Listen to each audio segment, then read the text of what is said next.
boy, do I have an update for you guys today.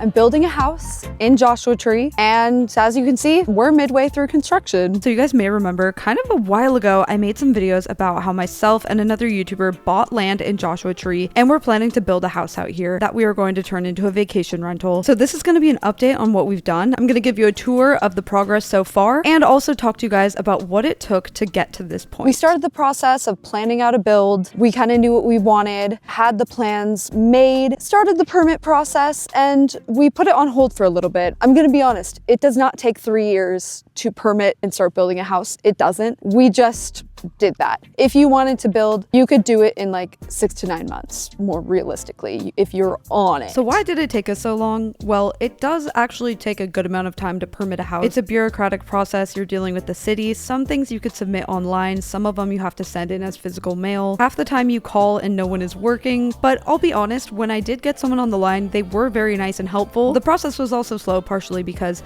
I'm not a full-time real estate developer. So I would have to get documents together, fill out forms, send them in for feedback, wait a month. I would get the feedback. I would be extremely busy with projects, travel, etc. Both Rob and I are busy doing other things, and so we were okay taking a little more time on it because we needed to prioritize other things. Getting the final steps together, the construction loan, the contractor, making sure all of the fees were paid, actually delayed us like a couple months. But now that we've started construction, it is moving very fast. So let me just take you on a little tour of where we're at right now. So here is a look at the house right now. As you can see, it is framed. There is somewhat of a roof on. Obviously, it's not finished. There's plumbing in the ground and the foundation is poured, obviously. So it's really looking like something now, you know? It's pretty exciting, but there still is a lot more work to do. And remember that this was one of the renderings we had made, and it is so crazy to me to go see in person, and I'm like, wow, I can really see it now. It's really starting to look like that rendering. You can see some of the architectural pop-outs in the carport. It's just like so exciting to me. As you can see, there is a carport.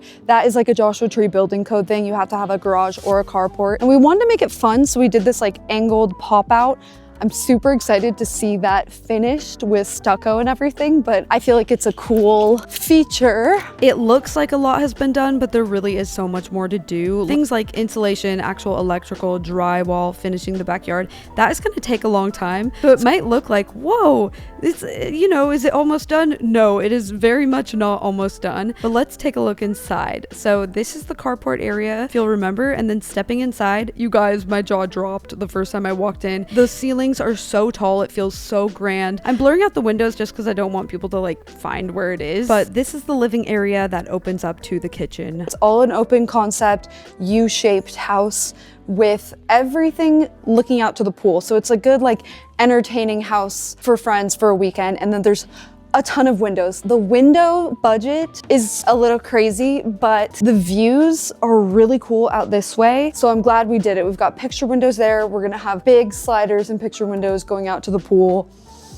It's gonna be sick. I really love the view out of this dining area because you can see these Joshua trees and a bunch of mountains. This is the other angle of the whole living area that, as you can see, opens up to the dining area and the kitchen and has the sliders going out to the pool, which I think is my favorite part. This is the pool area, and something cool about it is the picture windows. You can completely see through to the mountain view over there. So that's something I actually didn't even realize until now, but I really like. We really want it to be a fun, entertaining house for a group of friends. That's why we went with an open concept and kind of an open indoor-outdoor flow. So as you can see, everything is ready to have those window wall door systems that just completely opens up. You can see the steel beams there. So really one of the most, expensive features is this right here. This is going to be sliders that completely open up. So you can have that indoor-outdoor living to the pool area. So just really fun for a group of friends. Right to the kitchen. So you can make drinks, you can make food, and just like go out to the pool. And the view, it just like really brightens everything up too.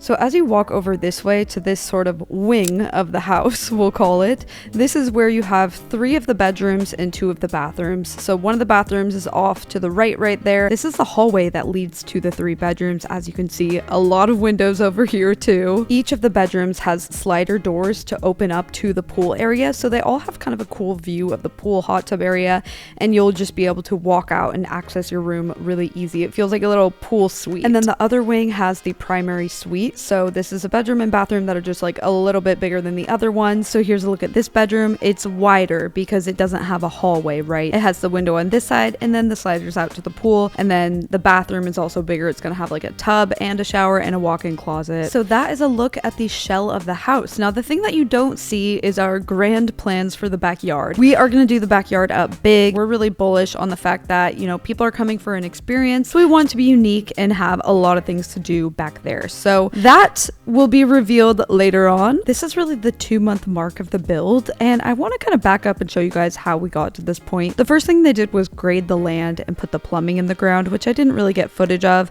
After that though was the most exciting day to start the build, which was pouring the foundation. By the way, I am blurring out just a couple of the houses nearby because they're also Airbnbs and I just don't want people to be able to identify where ours is, just kind of taking that precaution until it's done. But the foundation feels like a major milestone. Like, okay, this build is really starting. It's quite expensive, but it's also quite exciting because you get to see the real layout. It takes a day, but it takes quite a large crew. After that was framing. Again, this is something that they do really quick and it makes it start to really feel like an actual house, which is pretty cool. They also had to do some welding and bring in some steel beams in order to do some of those big window wall glass door systems. You have to have something to reinforce that. So kind of a costly thing to do this, but I think it's going to be really cool. By the way, let me know if you guys are interested in the numbers on this build. I have a feeling people will be, but I don't really want to share things until it's done because I know things can change. Oftentimes construction or renovations end up being more expensive than you thought, so I don't really want to give inaccurate estimates that aren't going to age well. I'd rather just kind of wait till the end. I'm in the living room, the future living room, and I want to talk about some things I've learned so far and how this compares to renovating a house, because that was my last project, was renovating the Palm Springs house. And I gotta say, so far, new construction, so much easier. First of all, I don't have to be on site here because we hired a general contractor. You can be an owner builder with new construction, but I personally think my time is just better spent doing other things. And I'm not a complete expert on building. I know a lot about houses and the systems of them and all of that, but it's just different when someone is doing it every day for like 10 years. Like, our contractor is an expert and he's already saved us money in a number of different ways and found things in our architectural plans that were not quite gonna work. And the fixes he found are actually so great and have saved us money. So love having a general contractor. I think it's great. I also don't live out here in Joshua Tree, so it would just be, you know, pretty much impossible to do my daily life, my YouTube, my real estate stuff, and manage a new construction project. So like, no. This portion has been quite passive because we already have the plans, things are already decided up to this point. It's gonna be a little more time consuming when we're ordering the finishes because I'm gonna be ordering them and coordinating those and picking things, and obviously with the furniture and all of that. So that'll be a little more, but still nothing compared to renovating a house. Like, it's actually so much easier. So far, I actually am liking the process. The biggest con of new construction is just how long it takes to get to day one of construction, and that you do need more money up front. We had to pay for the land in cash, utility connection fees in cash. We financed the actual construction, but we did have to pay, you know, a good amount up front. So the permitting process, you know, you always hear about permitting being just the worst and people hate it. And because I heard so much about how difficult it was, my expectations, like, I thought it was gonna be way worse. Permitting is not that hard. It does take time. It's definitely a lot of calling people, emailing people, following up, filling out forms. But at the end of the day, it's really more of your architect or draftsman doing the work when you get feedback, not you. So I was like, oh, this is really not that hard at all. You know, it's some coordinating between people, but it really wasn't that bad. There are a lot of little things we had to do. Paying for the water meter, getting a will serve letter from the water company. We had to do a road dedication, the septic plans and permits. I mean, there's a lot of little things, but you're just calling people, emailing. It's not that bad.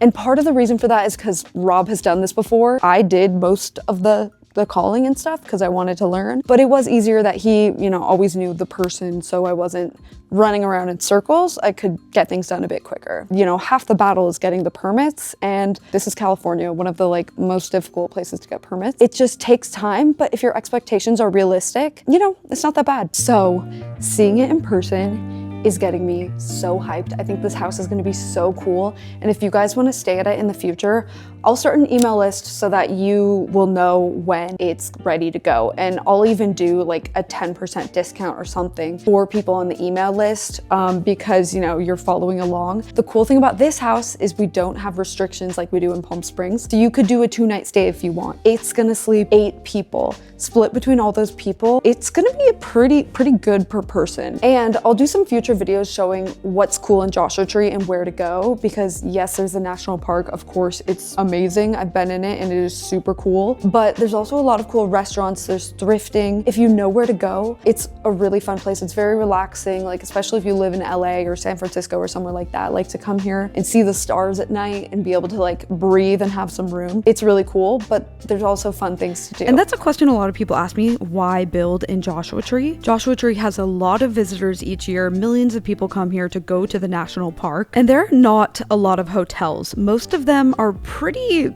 not very nice. So a lot of people, especially big groups, stay in Airbnb. So this is quite different from my Palm Springs house, where there's a ton of restrictions in Palm Springs. We can't even rent it out that much. Plus, we're competing with a ton of really nice hotels. One thing I haven't really talked about is that Palm Springs has gotten a lot of new hotels, so the competition has gotten even more fierce in Palm Springs. Meanwhile, Joshua Tree, it's hard to get the permission to build a hotel. So it's like not really likely that there will even be many more of them built in the next 10 years. Even though they're only about 40 minutes away from each other, Palm Springs and Joshua Tree are very different markets for vacation rentals. I hope that you guys enjoyed this update. It's been so fun for me to make. I can't wait to do more updates. And let me know if you have any questions. I'll come other times when my contractor is here too. But for now, that is the update, and I will see you guys in the next video. Bye.